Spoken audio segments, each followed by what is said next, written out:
एका नालायक म्हाताऱ्यानं 5वीच्या विद्यार्थ्याकडे 5 रुपये दिले आणि त्याला सांगितलं 4 रुपयाच्या बिड्या आण 1 रुपयाची काड्याची पेटी आण. किती नालायक म्हातारा असेल. 5वीच्या विद्यार्थ्याला जर बिड्या आणायला सांगत असेल तर याला नदीला ठोकायला पाहिजे. कारण या भविष्यातल्या देश घडवणाऱ्या तरुण पोराला एकाच लहानशा 5वीचं लेकरू म्हणजे चिखलाचा उंडा आहे. चिखल येतो, कणिक टाकलेला उंडा आहे. याला जसा आकार देता येईल त्याचा गणपती करा, त्याचा मारुती करा, त्याचा महादेव करा. त्याला जसे संस्कार लावताल तसं होईल ना ते. 5वीच्या पोराला जर तुम्ही बिड्या आणायला लाईत असताल, 3रीच्या पोराला जर तुम्ही बिडी पेटून आणायला लाईत असताल, बिडी इतकी इमानदार आहे ती वळडेशिव पेटत नाही. तिला झुरका आणल्याशिवाय ती पेटत नाही. मग हे म्हातारडं जर 5वीच्या पोराला ते काम सांगत असेल तर ते हलकटच असेल ना, ते नालायक असेल. पण त्या पोरानं काम ऐकलं बाळासाहेब. त्यानं 4 रुपयाच्या बिड्या आणल्या आणि म्हाताऱ्याच्या हातावर देऊन टाकल्या. ते म्हणे 1 रुपया काय केला? म्हणे मी चॉकलेट खाल्ली. मला मी आता काड्याची पेटी. म्हणला मी नोकर नाही तो या बिड्या आणून द्यायला. मग 5वीचं पोट्ट आम्हीच घेतल्याशिवाय काम करीत नाही तर वरचा मालक काय येडा आहे का? तुमचे काम करायला तो रिकामा आहे का? आपल्याला एक एक बायको असून आपल्याला कीर्तनाला 2 घंटे वेळ भेटत नाही. त्याला 16,108 येतात.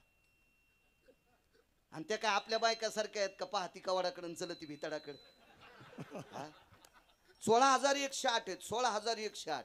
प्रत्येक स्त्रीला 3-3 पोरं. 48,324 मुली येतात. प्रत्येकीला 3-3 मुली झाल्या. 10-10 मुलं झाले. 1,61,080 मुलं येतं. सगळ्यांची पोत्र मिळून 56 कोटी यादव आहेत. एवढा मोठा परिवार त्याचा. ते रिकामा आहे का तुमचे आमचे टपर उचलायला? तरी पण करत आहे ते. भक्ताचं काम करत असताना पैसे घेत नाही. भक्ताचं काम करत असताना पैसे घेत नाही श्रीरामबुवा. आणि फुकटही काम करीत नाही. पैसे घेत नाही आणि फुकटही काम करीत नाही. युगजून म्हणला आगाऊच कुळा आहे बाबा. पैसे घेत नाही, काम फुकट करत नाही. काय मर्यादा आहे? पैसे याच्याकरता घेत नाही कारण पैशाची मालकीनच त्याची पत्नी आहे. पैसे जिच्या ताब्यात आहेत का तिला लक्ष्मी म्हणतात. आणि लक्ष्मी नुसती पत्नी नसून त्याच्या पायाची दासी आहे. ती पाय धुवावयाच्या दैवा पात्र झाली. ती काही सामान्य आहे का? मग पैशाची मालकीन ज्याची पत्नी आहे त्याला पैशाची काय गरज आहे? बायको जवळ पैसे कोणाला असते? सगळ्याच्या बायका पैसे चोरीत आहेत. आमचा मित्र असाच शहाणपणात म्हणत काय नको म्हण जाऊ, माझी बायको चोरीत नाही. नोटा बदलल्यावर कळालं. कोणाकडे कोतवालाकडे बदलायला देईल का? याच्याकडेच बदलायला दिल्या. आणि मग म्हणला पैसे कुठून आणले होते? भावा कोण सांगन तर ते ऊस तोडायला जाते. त्याचा संध्याकाळचा त्याचाच ठिकाणा नाही. हिला काय देईल? मग ती कळाली. ते म्हणलं हो राव आमची चोरीत होती. सगळ्यांच्या बायका पैसे चोरतात. अडचणीत कोणाला देतात? नवऱ्याला. लाखात एखादी येडगळ असते ती भावाला देती.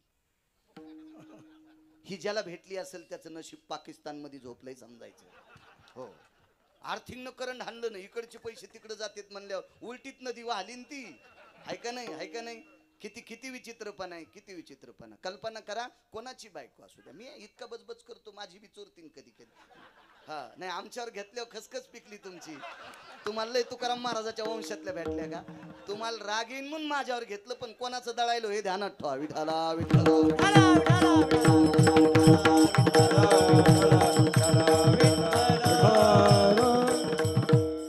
मला डायरी उलटी झाली की लक्षात येते चटका हाणला गडे.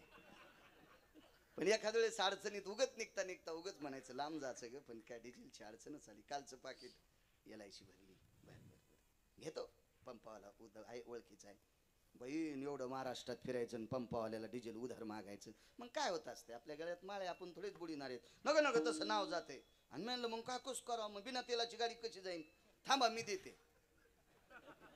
मी शेजारच्या काकू इथं पैसे घेतल्या मग म्हणायचं नाही तो कुठून आणले. मग इचकत हे गुपचूप घेतले पाहिजे. काही गोष्टी काढता बी आल्या पाहिजे माणसाला. थुत्र धड पाहिजे. सगळं निघत आहे. विठाला मला सांगायचं याच्याकरता आपल्या बायका म्हणजे माणसांच्या बायका आहेत. मग माणसांच्या बायका माणसांचे चोरलेले पैसे मालकाला देतात. तर जगाची मालकीन इडी का लोकांना द्या? त्याच्याकरता त्याला पैशाची गरज नाही. मग पैसे घेत नाही आणि काम फुकट करीत नाही. भावा एकासाठी खांदावा हे आपुल्या त्याचे पायी घाला मिठी. त्याचे पायी घाला मिठी.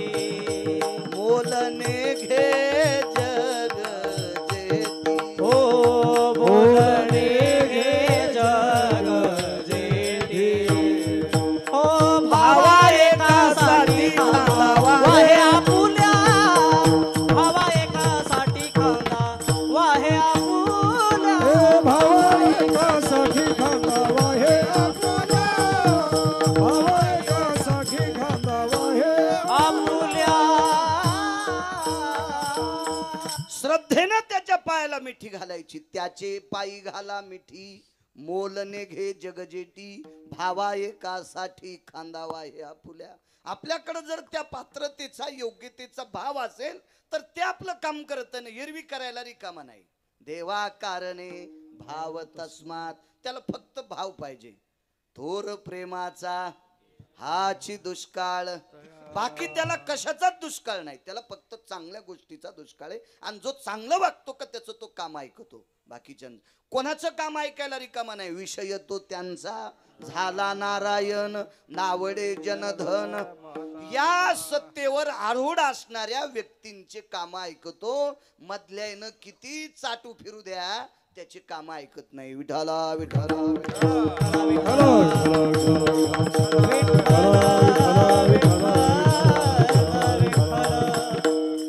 कधी कधी तुम्हाला सांगतो, एखाद्या वेळेस भजन केल्यावरच धावतो असं नाही बरं. अशी काही कामं येत की हजारो वर्ष भजन केल्याचं पुण्य ते काम केल्यावर मिळते, आणि ते काम केल्यावर बी त्याच्या हाकेला धावतोय. हजारो वर्ष भजन केल्याचं पुण्य, हजारो वाऱ्या पंढरपूरच्या केल्याचं पुण्य काही काही कामात मिळते. राजे हो, पुंडलिक रायानं फक्त आई वडिलांची सेवा केली, 28 युग झालं उभा आहे. आपल्याला किती युग माहिती आहेत? फक्त नुसते आपण ऐकतो. चिठ्ठी द्यायची आमच्या सारख्याला, नुसतं सांगता तुम्ही 28 युग येत 28 युग येत, ह्याच्यातले 9-10 सांगा बरं. धोतर पिवळं होईल. तुम्ही जितके हुशार होताल का तितके आमचे लोक अभ्यास करून कीर्तन करतील. आणि तुम्ही असेच चोर पंचन राहताना मग आमचं असंच जातं, पाकिट घेणे घरी जाणे, तुम्ही सोनाराच्या फोकणीवाणी असेच इकून हवा तिकडं तिकून हवा इकडं. किती युग माहिती आहेत आपल्याला? इतकंच. त्रेतायुग, द्वापारयुग, कलियुग, फार काय झालं तर क्रतायुग, त्याच्या पुढचं अद्याप माहीतच नाही. कवापासून सप्ताह चालू आहे. काही काही कीर्तनकार मारले पण असतील तुम्ही, म्हणजे ते जे त्याचं आयुष्य संपल्यावर मेले, तुम्ही थोडेच गोळ्या घातल्या त्याला, अजून काही मिळ नाही. हा हेच तर आपलं काम कसं झालं माहितीये का? चोर पंक्चर. दुकानात नेल्यावर पंक्चर गवसन, आणि घरापुढे गाडी उभी केल्यावर सकाळी आवाराईनं. चोर पंक्चर ते बारीक असते डोक्याच्या केसावानी, किती साबण लावा टायरातून दिस ना, आणि घरी आल्यावर हवा थांबणं, रोज भरू भरूच पळायला. आपलं काम दम नाही कीर्तन ऐकायला, दम नाही कथा ऐकायला, दम नाही रामायण ऐकायला, दम नाही भागवत ऐकायला, गुण कोणालाच नाही. विठाला विठाला.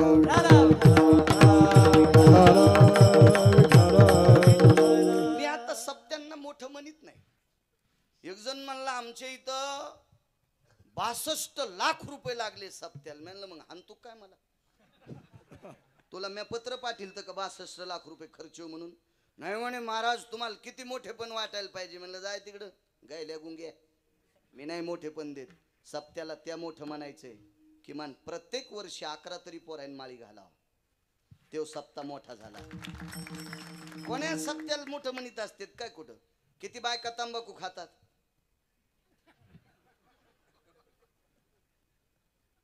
इथल्या फक्त 25 बायकांनी तंबाखू सोडायची. सप्ताह कारणी लागला तर मारुतीरायला वाटण माझ्या नावानं सप्ताह केला. हा, त्या मंदिरात पोथी ऐकत ऐकता तंबाखू खातीन, कोपऱ्यात थुकती, आणि पुन्हा म्हणती माझ्या नातवानं चांगलं निघाव, तू अंगावर ट्रॅक्टर घालणार आहे तो कसा चांगला निघन तो? हा, त्याच्या मंदिरात तंबाखू चोळून तिथं थुकती. 25 बायकानं तंबाखू सोडा उद्यापासून. उद्या रामनवमीच्या दिवशी संकल्प करायचा, आणि तोटा आणि ते चट चुन्याचे डबकं चुलीत टाकायचं. सप्ताह कारणी लागला. आणि जी म्हातारी तंबाखू खाती सुनानं पोरग 5वीत जाऊस तर त्याच्या गालाला तिचं तोंड लागू द्यायचं नाही. तंबाखू लय बेकार सांगितले. 4 श्लोक आले तंबाखूच्या बाबतीत. येते गौमासां समास्थिते भयजायते भक्षंती स्थितः. 4 श्लोक आले, 4 त्याच्या बाबतीत. किमान पक्वाद्यानं गायकानं महाराजांना तरी खाल नाही पाहिजे. बाकीच्याची दिवाळी कुठं होऊ, लोक आपल्या पाया पडतात, निदान आपण तरी नाही खाल पाहिजे. मी 90,000 मसड घेतली, मला शेतीचं नाद आहे म्हणून तर इतका टकटक बोलतो. एक जण म्हणला चरचर बोलल्यावर कीर्तन नाही घेतल्या. म्हणलं नाही घेऊ दे, त्याला 30 गाव पाठ्याल 36 गाव. मालक जिंदाबाद आहे पंढरपुरातला. हाऊत भरून द्यायला त्यानं काय ताण घ्यायचा, आणि लोकांना मानावं म्हणून बसू द्यायचे. अंडरवेलीन बनेली धूत लोक काही करायला लावतील, मग आपण ते करायचं काय? 90,000 मसड घेतली मी बाजारात. सकाळी दूध काढ 9.5 लिटर निघलं. त्याला पैसे दिले अर्धे, आणि दिवस माळा होता 7 वाजता मसड घेऊनच होतं. म्हणलं आता एकदा दूध काढून दाखव. 9.5 लिटरच निघलं. मग 90ला 90 देऊन टाकले आणि 500 रुपये त्याला तिकिटाला दिले. जाय म्हणलं घरी. 90,500 रुपयाला मसड घेतली. घरी आल्या पानात चोरला. पानात चोरला. डब डब डब डब काळीच करू लागला. आणि पैसे तुरी इकलेले दिलते म्या, कीर्तनाचे थोडे दिलते. तुरी इकलेले पैसे दिलते म्या. ते अहो शेतातले पैसे म्हणजे रक्ताचे पैसे असते. तर शेतकरी होऊन पहा कळतंय. रक्ताचा घाम करून मातीत टाकावा लागतो तो हा मोती तयार होते. म्हणून तर शेतकऱ्याला 4 देवापैकी एक देव मानतोय मी. एक देव मानतोय, एक देव मानतोय.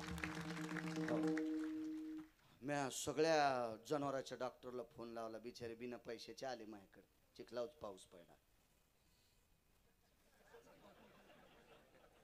म्हणजे ज्याला संध्याकाळी पैसे देते त्याच्या डॉक्टर कोण पण घेतले नाही. चला म्हणले. म्हणलं काय झालं?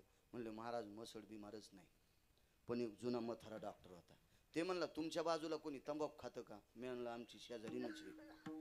आणि मी म्हणलं जीजी म्हशीच्या कोट्यात गेलती का? हो बाबा सकाळी शेण आणायला गेलते. आणि जीजी झोपताना हातात तंबाखू धरीत होती आणि पहाट थुकत होती. म्हणजे रात्रभर तोंडात तंबाखू. आणि ती म्हशीच्या गोठ्यात गेली, तिच्या तोंडाचा म्हशीनं वास घेतला तर तेव्हापासून मसड पाणवलीच नाही. मग म्हशीनं दूध देणं बंद केलं. इतकं थुत्राचा वास खराब येतोय. तर 7 महिन्याच्या लेकराचा मुका घेतल्यावर त्याला काही करीन ना ते, हाय का नाही? त्याचं डोकं खराब होईल ना. म्हणून शहाण्या बाईनं तंबाखू खाणाऱ्या सासूला पोरग मांडीव देत जाऊ नका. हो, अशा टकटक दिसायला तंबाखू खाणाऱ्या म्हाताऱ्या टकटक. काय पोट भरत का तुमचं त्या तंबाखून? याच्याकरता सांगतोय, वारकरी संप्रदायाने यांना फार मोठं उचललंय. ज्या घरी कुलस्त्रिया राज्य राणी व संपत्ती. तुम्ही व्यसन करता कामा नये. पुरुषाच्या ताब्यात 25% मुलगा असतो, 75% आईच्या ताब्यात असतो, आजीच्या ताब्यात असतो, चुलतीच्या ताब्यात असतो. म्हणून देशाची हिरे घडवायची ताकद माझ्या माईंनो तुमच्यात आहे. तुमच्यावर बॉम्ब टाकायला काय मी काय तुमचा शत्रू आहे का? का तुमचं माझा बांधाल बांधे घराला घरी तुमचं धुपन मला मग धुपन तुम्हाला थोडं या लागलं. फक्त इथं बशिले याच्याकरता सांगतोय तुम्ही व्यसन करू नका. आणि मग मारुती राहायला अपेक्षा करा माझ्या नातवाने व्यसन करू नये. ज्याची आजी बोक बोक तंबाखू खाली कडबा खाल्ल्यावानी. हो हो, ज्या पोराचा आजा कारखान्याचं बॉयलर पेटल्यावानी चिलमीवर चिलीम हाणायला, बिडीवर बिडी हाणायला. आणि ते म्हणते महाराज आमचे पोरं चांगले निघाव. निघत नाहीत, तुम्हाला दळणार येत. कशा निघते? आपण चांगलं वागावं तर देवाकडे अपेक्षा केल्या पाहिजे माणसानं. तो सप्ताह मोठा असतो. आई वडिलांचं दर्शन घ्या जा तरुणांनी. सप्त्यातून काहीतरी घ्या. नाही तर काय सप्ते करता? गायकाला पैसे, पक्वाद्याला पैसे, आम्हाला पैसे, तुम्ही असेच तेल गेलं तूप गेलं हाती धुपाटणं आलं. काय कष्टाचे पैसे देता तुम्ही आम्हाला? याच्यातून काहीतरी घेतलं पाहिजे तर फायदा आहे. विठाला विठाला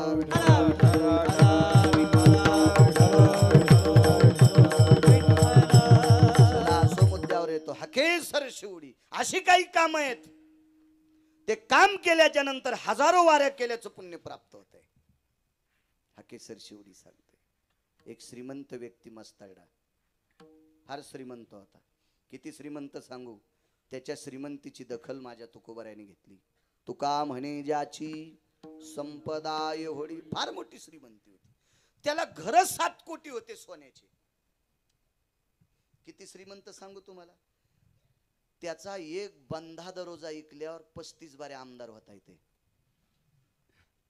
35 बारे आमदार. चौकटीचं सोनं 22.5 क्विंटल. 2 फाळ्या वेगळ्या, त्याला ठोकलेले तळशे खिळे. मग आता चौकट सोन्याची म्हणलं, खिळे लोखंडाचे कशाला ठोकतील? 22.5 क्विंटलाच्या नुसत्या भावट्या 4. तर बाकीच्या फाळ्या किती असतील? 35 बारे आमदार गुणिले 7 कोटी. 80,000 बायका, 1 लाख पोरं, 1.25 लाख नातू, सासरे 80,000. सासा किती सांगता यायच्या नाही. कारण जावायनं 80,000 केल्या म्हणल्यावर एका एका सासऱ्यानं 500-500 तर केले असतील. जावायलाच 80,000 म्हणल्यावर एवढा मोठा श्रीमंत रावण. आणि एक नालायकपणा केला. जगाच्या मालकिनीचं हरण केलं. काल्पनिक सीतेचं थोडासा कोड छान आहे साऊंड सिस्टीम. काल्पनिक सीतेचं हरण केलं. आकाश मार्गाने एका विमानात घेऊन जात होता. शंका एका चारवाकाची. ज्याला चाक आहेत तो जमिनीवर चालतो त्याला रथ म्हणतात. आकाश मार्गाने चालतो त्याला विमानाची उपमा असते. पुष्पको भयव्यारूढा आपादो कालस्थितम यतांबरेस्ततेव चाना पुष्पकारुडो न भयजया नैवम गांजा कसम लिखितम. हे काय गांजा फुक्यान थोडं लिहिलेले पुराणातलं वाक्य आहे ते. आकाश मार्गानं. आणि त्याच्याकडे 14 विमानं होती. रावण हा फार श्रीमंत होता. त्याच्याकडे 14 विमानं होती. 14. रावणाकडे जी 14 विमानं होती का, पृथ्वीवर महासत्ता असणारे देश असतील पण एकाही देशातला विद्वान रावणाच्या विमानासारखं विमान तयार करू शकत नाही. रावण फार टोक शिखर गाठलेला रावण होता. फार फार विद्वत्तेचं शिखर. एका विमानातनं सीताई साहेबाला घेऊन जात होता. ऋषमुख नावाच्या पर्वतावर 5 लोकांनी एक स्त्री विव्हळत असताना, शोक करत असताना, रडत असताना पाहिली, पण त्यांना आडवायची ताकद त्यांच्यात नव्हती. हाकेसर शिवडी सांगतोय. विटेवरचा मालक किती दयाळू आहे, किती कृपाळू आहे. तो हाक मारल्याबरोबर धावतोय. पण कामही तशी करावं लागते ना. काम त्याला एकीची केली तरच हाक मारल्यावर धावतोय. नाही तर रात्रभर भजन केलं सकाळी दुसऱ्याचं हरभरं उपटून नेलं गेलं ना हरभऱ्यातच भजन. आपलं काय अर्थ नाही त्या गोष्टीला. किंमत नाही, किंमत नाही, किंमत नाही. असा ताणून तुजून भजन करतून वाट्यावर बसल्यावर दुसऱ्याचे कपडे धुतू गेलं भजन त्याच्यातच निसटून. ते अर्थच नाही त्या गोष्टीला. त्याला आवडेल ते भजन झालं तर मग ते काम ऐकत. रिकाम नाही कोणात. बरं एक जण म्हणला त्याला कस काय कळतंय.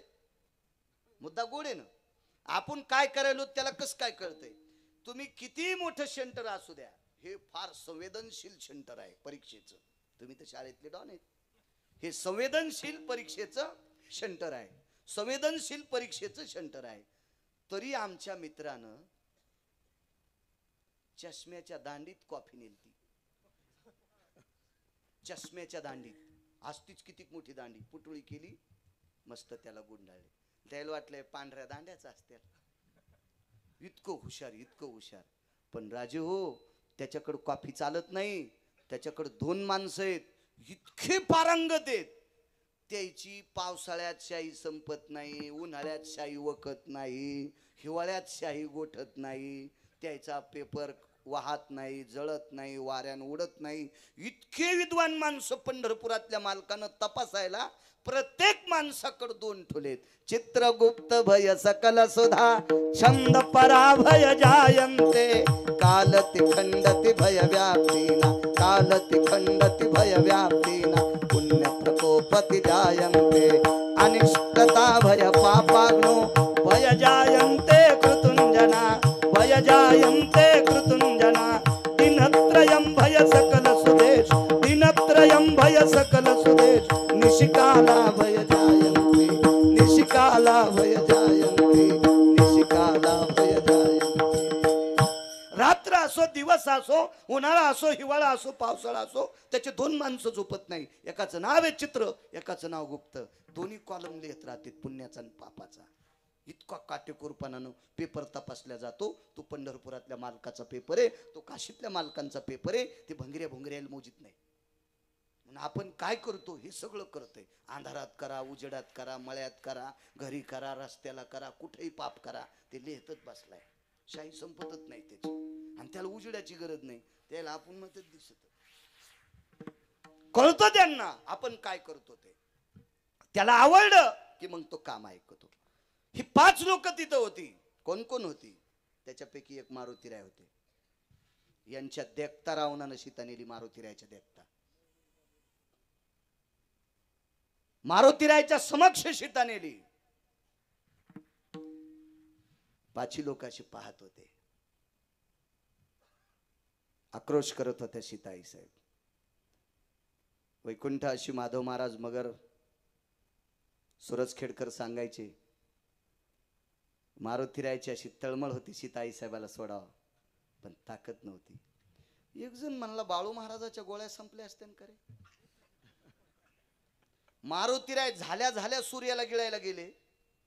मग झाल्या झाल्या इतकी ताकद आहे तर आकाश मार्गानं पांचाळ बुवा सीता नेत असताना उड्डाण का करता नाही आले त्याचं कारण सांगतो.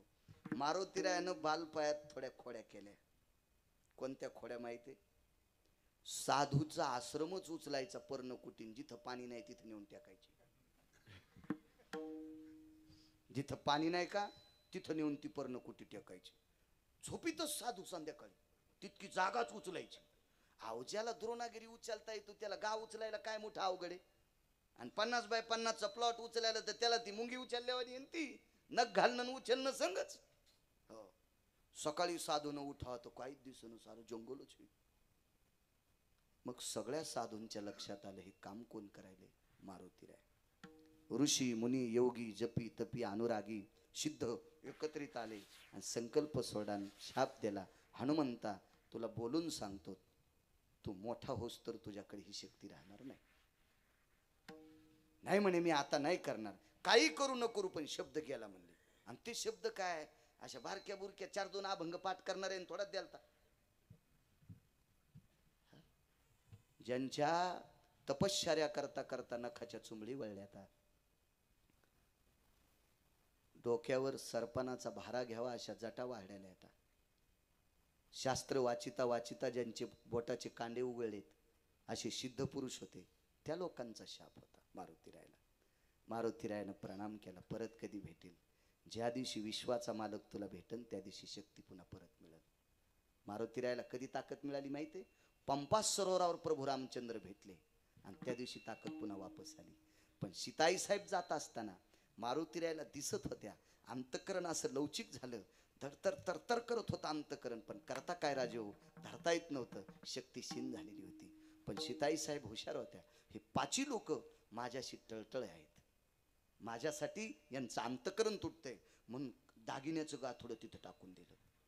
सीतेनं दागिन्याचं गाठोडं, घरचे नव्हते. सीताई साहेबाला एका साधूच्या पत्नीनं दागिने दिले. ते हाकेसरची उडी सांगतोय, तुम्हाला आश्चर्य वाटेल कोणासाठी देव धावलाय. त्याला माळ नाही, ते भजन करीत नव्हतं, तरी पण त्याच्या करता धावला. काम चांगले करी जा, देव धावत येईल आपल्यासाठी, आपल्यासाठी धावत येईल.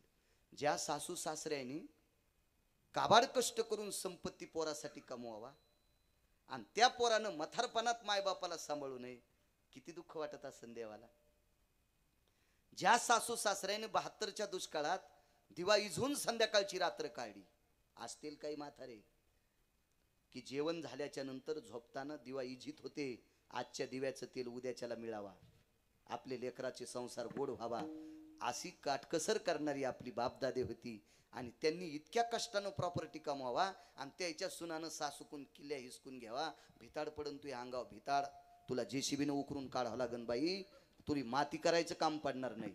हिसकून घेतलंस तू त्याच्याकून, चुकीच्या गोष्टीत काय अर्थ नाही, काय नाही. हेवा अहो चुकत असेल, थोडंफार चुकत असते, माणूस हा चुकीचा पुतळा आहे. म्हातारं बोलत असेल तर पोराच्या हितासाठी बोलतंय, सासू बोलत असेल तर लेकराच्या हिताकरता बोलत असेल. आणि कधी कधी म्हाताऱ्यानं बी चरचर नका बोलू जाऊ, जरा हिशोबात राहत जा ना. तुम्हाला सून आली तर काही मनान थोडीच आली, तुम्ही बाब्या हो द्याला तवा ती आली. हा तुम्ही पोरग हो द्याचं नसतं कशाला आली असती ती तुमच्याकडे. आता दोन्ही खुश झाल्या. पहिल्यानं सुनामयावर रागावल्या होत्या, मेला आमच्याच बॉम्ब टाकायला लागलाय. नाही दोन्हीवर बी काय हरकत नाही. आता आर्थिंग न करंट आणलं आणि फेस न करंट आणलं. विठाला विठाला विठाला. चांगले काम केले की देव उभाचे आपल्यासाठी. बाईनं दागिने टाकले, ते प्रभू रामचंद्राकडे दिले. लक्षात आलं कोण होता पत्ता नाही, चला असू द्या. पुढे गेल्याच्या नंतर आकाश मार्गाने सीता आक्रोश करत होत्या. खाली बसलेल्या साधूच्या लक्षात आलं ते साधू कोणी नाव नाही सांगणार. मोबाईल येत ना तुम्हाला मोठाले, त्याच्यावर इचकी जा जरा जरा. भंगाऱ्याला चॅटिंग करण्यापेक्षा कधी कधी चांगलं इचकी जा. अहो 3-3 वाजूस तर झोपणत. मी संध्याकाळी घरी जातो ना, तो पुलावर वाट्यावर बसलेले पोट्टे मुंडके असे खालीच, त्याच्यातून का बनलं यालेत, का असं सोन्याच्या बांगड्या याल्यात, का अंगठ्या याल्यात, सुरूच इचकीनं. काही दिवसाला हाताला इचक्या रोग होतो का काय माहित, सुरू या बा. मिठाशिव पदार्थ चविष्ट होत नाही आणि मीठ जास्त झाल्यावर बी पदार्थ खावा वाटत नाही. मोबाईलचा जर अतिरेक झाला ना तर भविष्यात आजार वाढतील, हे लक्षात ठेवा. त्याच्यामुळे आता आटोक्यात आणा. विठाला विठाला विठाला. 60 65 वर्षाची जिंदगी नालायक लोकांसाठी 3-3 वाजूस तर चॅटिंग करण्यात घालण्यापेक्षा तितका वेळ तुम्ही शिक्षणासाठी घाला. कोणी राजकारणात असेल त्यानं राजकीय क्षेत्रासाठी घाला, कोणी वैद्यकीय क्षेत्रातला असेल त्यानं वैद्यकीय क्षेत्रासाठी घाला. आपल्या लोकांनी गाथा ज्ञानेश्वरी पुराण पाहण्यासाठी घाला. लोक अजून आपल्याला डोक्यावर घेऊन असतील. राजे हो, श्रीरामबुवा, ज्या बाईची चप्पल पाहायला भेटत नाही ती बाई आपल्याला भातावर तूप टाकते हो. लोक चांगलेच आहेत, पण आपण जितकं चांगलं वागतो तितकं अजूनही आपल्याला लोक चांगलं करतील. एरवी तरी पुशे कोण आणि पावे देवासाठी मान. आपल्याला त्याच्यामुळे किंमत आहे. सांगा बरं, आपल्याला ऊस तोडायला नेईन का कोणी? इतका टरटर बोलतो बाळ्या, हातात कोयत दिल्यावर एक वाकान तोड्यावर इतका घाम सुटन तर ऊसवाला होईन? हा, टिकू शकतो का ऊस तोडायला? आणि म्हणून नीट वाग, नीट वाग, तुला अजून डोक्यावर घेतील लोक. विठाला विठाला विठाला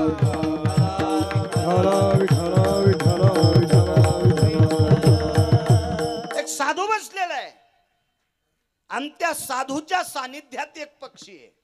पक्षी बलाढ्यशाली आहे, फार बलाढ्यशाली पक्षी आहे, फार फार बलवान आहे. गरुडाच्या वेगाचा पक्षी आहे, गरुडाच्या अधिकाराचा पक्षी आहे. पण साधूने विचार केला, हा पक्षी आहे. पक्षी कोणाला म्हणायचं? अखाद्य ते खाती ती विहंगमाची जाती. विहंगम म्हणजे पक्षी, काही खातो त्याला पक्षी म्हणतात. फक्त 6च पक्षी असे, त्याच्यातले मला 4घांची नावं पाठ आहेत. 2 मला नावं पाठ नाहीत, पण 6 पक्षी पुराणात आले. ते काही पण खात नाहीत, काही पण खात नाहीत. त्याच्यातलं एकाच नाव सांगतो, त्याचं नाव आहे राजहंस. कावळे, ढोपरा, कंकर, तितिरा. विठाला विठाला विठाला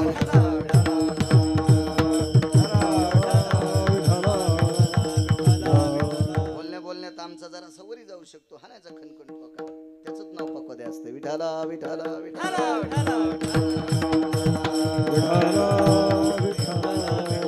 कावळे, ढोपरा, कंकर, तितिरा, राजहंस चारा, मुक्ता फळे. राजहंस मात्र मुक्ता फळा शो खात नाही. पोपट माहिती ना तुम्हाला? आर्घ्य नावाच्या काडीनं 6 महिन्याच्या नंतर काही दिवस एका ऋतूत सुरू करावं लागतं. त्या ऋतूच्या पहिल्या दिवशी सुरुवात 2 दिवस झाली की त्या 2 दिवसात आर्घ्याची काडी गावरान मोहळाच्या मधात.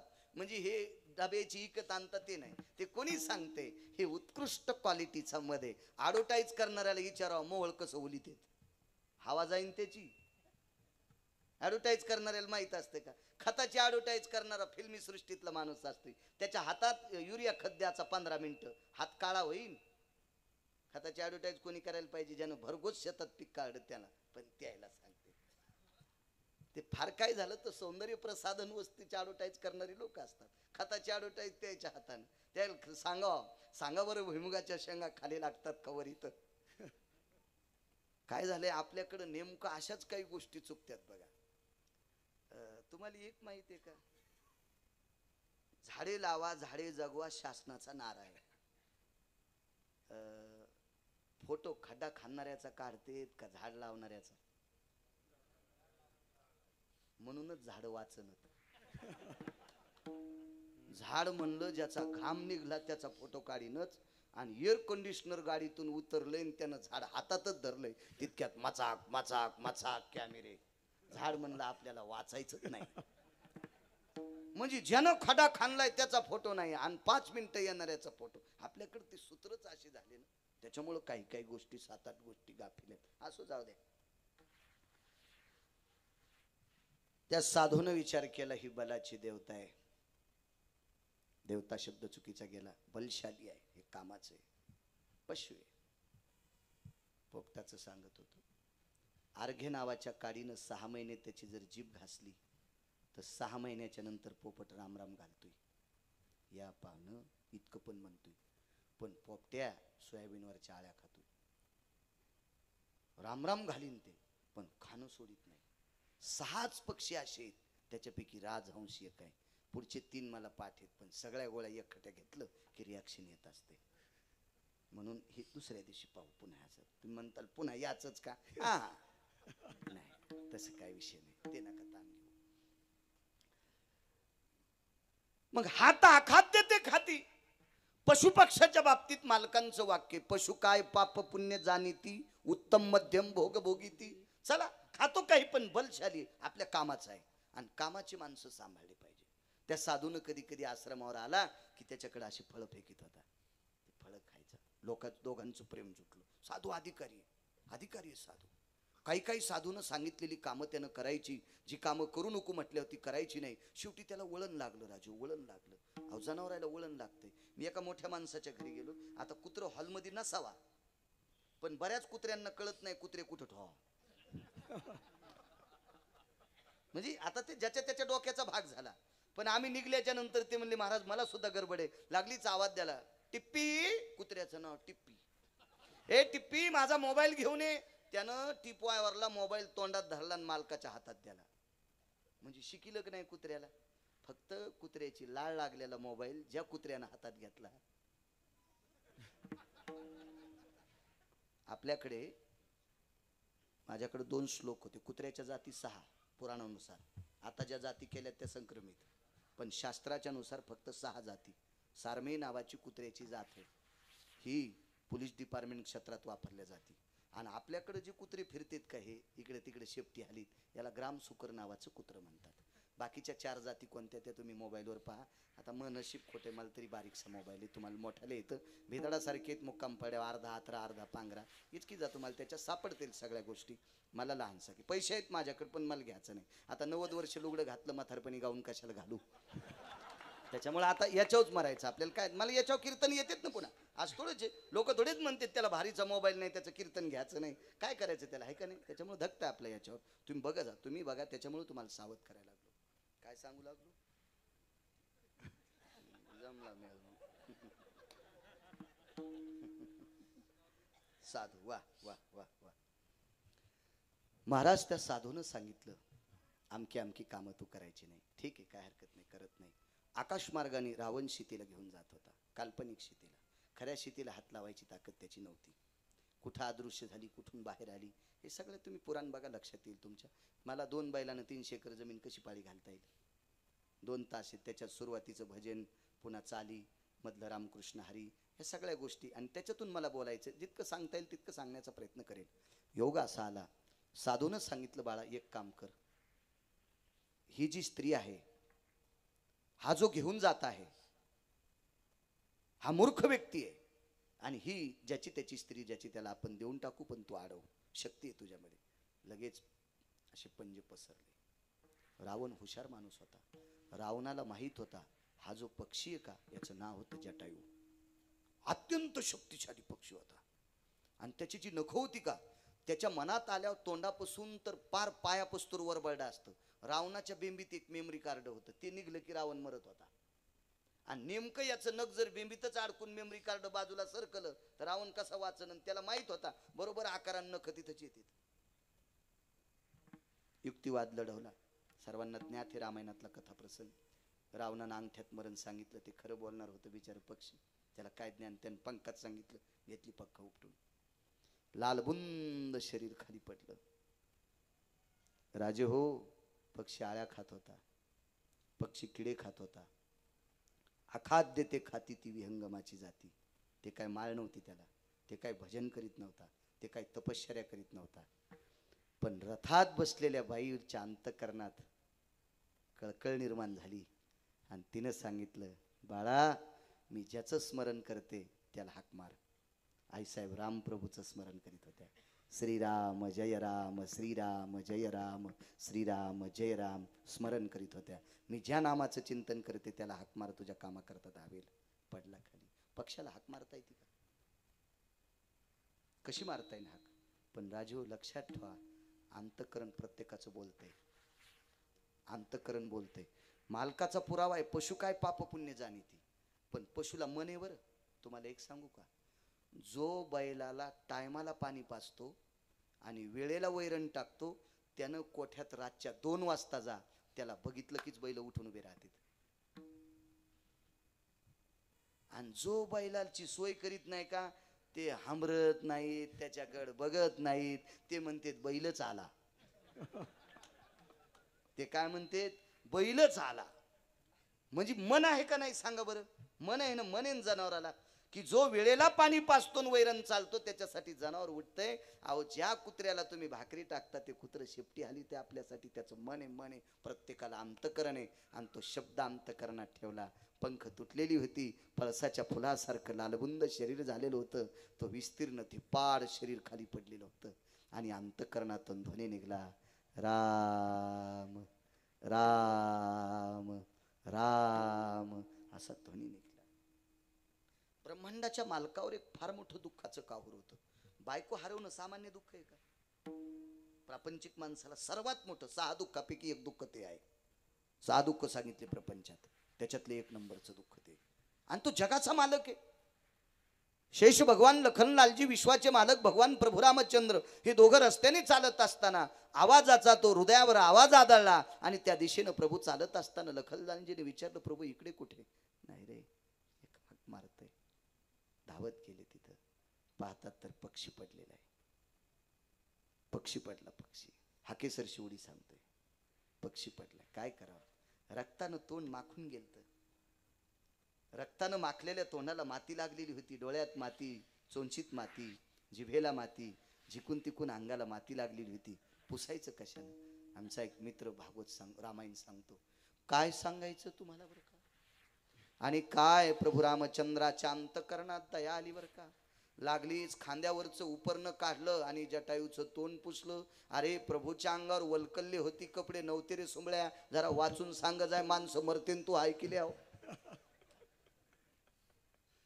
वलकल्ले होती देवाच्या अंगावर, वलकल्ले होती. मी अगोदर दागिन्याचा पुरावा दिलता. घरचे दागिने नव्हते सीतेचे, लोपामुद्रेने दिलते. आणि जर सीतेच्या अंगावर दुसरे दागिने असते तर केवटाला दिले असते ना.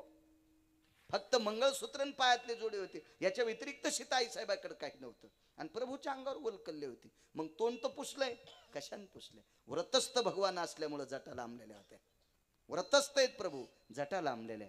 काय दयाळू आहे पंढरपुरातला मालक. जटा सोडल्या आणि त्या जटानं जटायूचं तोंड पुसलं. काय कृपा असेल हो देवात, तोंड पुसलंय. काय नशिबवान असेल तो. पंढरपुरातला मालक स्वतःच्या जटेनं जटायूचं तोंड पुसतोय.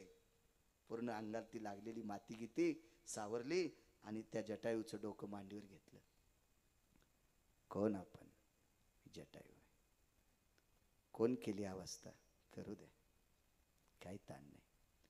ते जटायू विश्वाचं भ्रमण करणारा होता. त्याने जगातलं काय काय पाहिलं असेल त्याचा मेळ नाही, पण त्याचं मन आज इथं थांबलंय. तो होताच तसा ना. पाहिली या वेध लावी बैशे जीवी जडोनी, अगणित लावण्य तेजपुंजाळती, रत्नकिळ फाकती प्रभा, कानडावो विठ्ठलू कर्नाटकू तेने मज लावी ये लावेधू.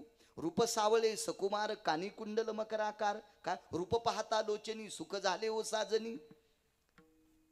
पाहता श्रीमुख सुखावले सुख, डोळियाची भूक नवजे माझ्या.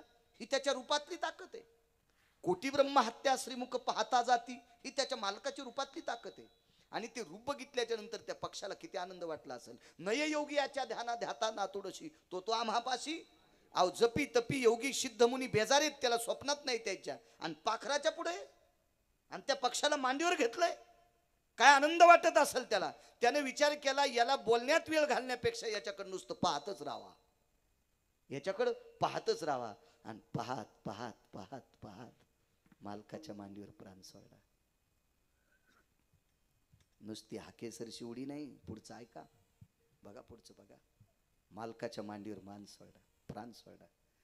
जगाच्या मालकानं लाकडं जमा केले.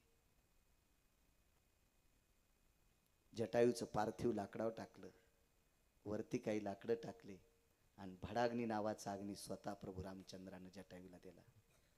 जटायूला दिला. आणि वैकुंठवासी रंगनाथ गुरुजी परभणीकरांचा एक पुरावा आहे. वैकुंठवासी रंगनाथ गुरुजी परभणीकर म्हणजे आध्यात्मिक क्षेत्रातले एक फार मोठं नाविन्यपूर्ण रत्न होते. फार मोठी व्यक्ती, फार मोठी. रंगनाथ गुरुजी परभणीकरांना राजराजेश्वर शास्त्री लोटांगण घालत होते. एवढी मोठी अधिकारी व्यक्ती होती. एकदा काशीला यज्ञ झाला आणि हवं ते कुंडातलं ते पात्रातलं दोन्ही तूप संपलं आणि पूर्ण आहुती द्यायची होती. विद्वान लोक होते तिथं. तिथं काय त्यांच्या यज्ञात लोक कसे असतील? बाबेयाम संगे सुदभय जायते वृष्णिरोर्वाराणसि पञ्चानन भवस्थितायां यत्पुनितो मन्त्रसिद्धादिजायते लघुयां सुक्तेषु भवपूर्णः पञ्चाननं सर्वगिरिजापतये ब्रह्माय सावित्रीं विष्णवे रमावल्लभे ततः जायति शचिपुरन्दराभयस्थितायां यक्षकिन्नरो गन्धर्वो चारणो विद्याधर लोकपालो दिक्पालो चारुहासं परमहंसां सकलसिदाय प्रसि यत्यातं पूर्णावतिमिज्जयो मखेषु शुद्ध्यायां तुपच नाही. हवन कुंडाची विटकर काढीने एक सुक्त गायल्याबरोबर विटकरीचं लोणी तयार होते. काय वारकऱ्याची ताकद असेल होत्या. राजराजेश्वर शास्त्रीनं तोंडात बोट घातलं. जीवनातला पहिला प्रसंग. हवन कुंडाच्या इटकरीचं लोण्याचा गोळा तयार करता येतोय. ते रंगनाथ गुरुजी परभणीकर. आपण किती नशिबवान आहेत. आपल्या भागातली लोक आहेत. आपल्या भागातली लोक आहेत. आपल्या भागातली लोक आहेत. साधू या सिद्ध पुरुषामुळे आपण माणसं येतं.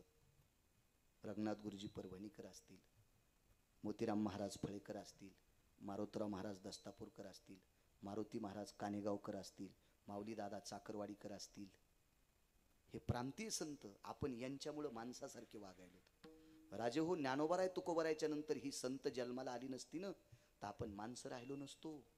ज्ञानोबरायचे सिद्धांत तुकोबरायचे सिद्धांत आपल्यापर्यंत पोहोचणारी ही संत आहेत आणि यांच्यामुळे आपण माणसं आहेत. श्रीरामबुवा यांच्यामुळे माणसं आहेत. कधी कधी यांचं स्मरण करत जा, जुन्यांचं स्मरण करत जा, आठवण करत जा त्यांच्या. एक मुलगा म्हणला, महाराज म्या 44 लाखाचा कांदा काढा. महाराज म्या 44 लाखाचा कांदा काढा. त्याला माहीतच नाही गिरगावकर किती रगिले म्हणून. मला दुसऱ्या वेळेस भेटलं, महाराज तुम्हाला शेती आवडती ना याच्याकरता सांगतोय, म्या 44 लाखाचा कांदा काढा. त्याला सांगितलं तो जमीन किती एकर घेतली. काय नाही म्हणला, बापदाद्याची. म्हणलं मग नालाय का, माझ्या वडिलांनी मला जमीन घेऊन ठेवली म्हणून महाराज म्या 44 लाखाचा कांदा काढा. माझ्या वडिलांची कृपा आहे. जरा बापाला चोंभाळणं सुंबळ्या. तुझ्या बापांनाच ती जमीन घेऊन ठेवली तर काय बस स्टँडला लावित होता का कांदा तू. हे इस्रायल. आपण या लोकांना नाही विसरायला पाहिजे. यांच्यामुळे आपण इथं काय सांगू लागलो. रंगनाथ गुरुजी परभणीकर सांगायचे, पंढरपुरातल्या मालकांनी जटायूसाठी 3 दिवस तर्पणविधी केला. मृत्यू पावलेल्या माणसासाठी तर्पणविधी करत असतात. तो दक्षिणेकडे तोंड करीत असतात. व्यालाक्षम सुदभय जयो जज्ञिरे नाम एतसव्यापसव्यस्थितं दिनत्रयं य सर्वस्थितो याहं अधिपत्यानां दक्षिणाधिपतयभयस्थितो नाम रक्तचंदनम आरक्तपुष्पम अंगुष्ठाधिष्णानभयो यत्पुनिताति पिंडो गयव्रजनो सर्वस्थितायां मातृगया पितृगया अधिष्ठितं नारायणो नागबली त्रिपिंडी श्राद्ध आपाद श्राद्धो कालायां यत्करिष्यते. कोण म्हणाले माहितीये? जगाचा मालक, पंढरपुरातला मालक. कोणासाठी? पाखरासाठी. पाखरासाठी. आमच्या पाहुणे 4 जण होते एका गावात. त्याच्यातला एक भाऊ मेला. 4 पाहुणे, 42 एकर जमीन एकेकाच्या वाट्याला. त्यांचे आजोबा श्रीमंत होते. वडिलांना तशाल तशी सांभाळली. हे 4 पोरं झाले आणि 4ही पोरायला 42 एकर जमीन आली. त्याच्यातला एक मृत्यू पावला. तिघायला एक मुलगा. जो मृत्यू पावला त्याला मुलगा नाही. तिघायला किती मुलं? एक. जो मृत्यू पावला त्याला मुलगा नाही. मी मातीला गेलो. आंघोळीला का सगळी पाहुणं जमा झाली, पण त्या पाहुण्याचं प्रेत आंघोळीला काढायला 45 मिनिटं वेळ घेतला. तर मी म्हणलं, अरे लांबून लोक आले तर ऊन तापायलंय, तुम्ही टाइम 10चा दिलाय, आता 11:15 वाजून गेले, कशामुळं थांबिलं? कोणी यायचं राहिलं का? नाही म्हणले, पाणी कोण पाहिजे. पुतणे किती होते? 3 पुतणे होते. राहुल भैया साहेब, मी आतमध्ये गेलो आणि त्या बाईला सांगितलं, माय एक काम करावं लागतंय. गाव मोठं होतं. 100 रुपयाचा बॉन्ड घेतला. त्या बॉन्डवर त्या बाईची सही केली. तिनं सांगितलं, जे माझ्या पतीला पाणी पाजीन त्याला मी अर्धी जमीन देईन. 3ही भावाच्या पोराने बनली काढ्या. 3ही भावाच्या पोराने बनली काढ्या. तिघायनं बी. आता मी पाचतो. राजे हो, ज्या बाईच्या कपाळाचं कुंकू पुसलंय, काय कोसळला असेल तिच्या डोंगर, आणि तिला बॉन्डवर सही केल्याशिवाय भायाचे दिराचे पोरं पाणी पाजित नाहीत. मेलेला सख्खा चुलताय हो. सख्खा बापाचा सख्खा भाऊ आहे. बरं यांनी पाणी पाजले होते का उठून बसणार आहे का? आपल्या कर्मकांडाची, आपल्या सनातन धर्माची एक संस्कृती आहे, म्हणून पाणी पाजण्याची विधियुक्त एक पद्धत आहे, नाही तर ते का उठून बसतंय का? राजे हो, देवाला कळत नसतं या गोष्टी. मग तिने पाणी पाजायला उठल्याच्या नंतर तिनं सांगितलं, एक काम करा, बॉन्ड फाडून टाकते, तिघायनं जमीन वाटून घ्या. आणि आनंदानं तिघायनं कपडे काढून मशानभूमीत चालले. दृष्टांत संपला राजे हो. रक्ताच्या नात्यातल्यांना पाणी पाजण्यासाठी रक्ताच्या नात्यातले हरामखोर तयार होत नाहीत. विश्व ज्याच्या ताब्यात आहे तो जगाचा मालक पक्षासाठी पाणी पाजतोय. भडाग्नी नावाचा अग्नी दिला, 3 दिवसाचा तर्पणविधी केला, त्याच्या अस्थी एका पवित्र सरोवरात विस्तीर्ण केल्या. 225 सरोवर सांगितले, त्याच्यातल्या एका सरोवरात अस्थी विस्तीर्ण केल्या. आणि मग भगवान प्रभू रामचंद्र पुढे निघाले. विचारलं, त्या साधूला विचारलं, का हो म्हणे, जटायू तुमच्या सानिध्यात राहत होता. हाक मारल्याबरोबर प्रभू रामचंद्र त्याच्याकरता धावत आले. यानं तपश्चर्या काय केली? काहीच नाही. भजन किती केलं? काहीच नाही. वाऱ्या किती केल्या?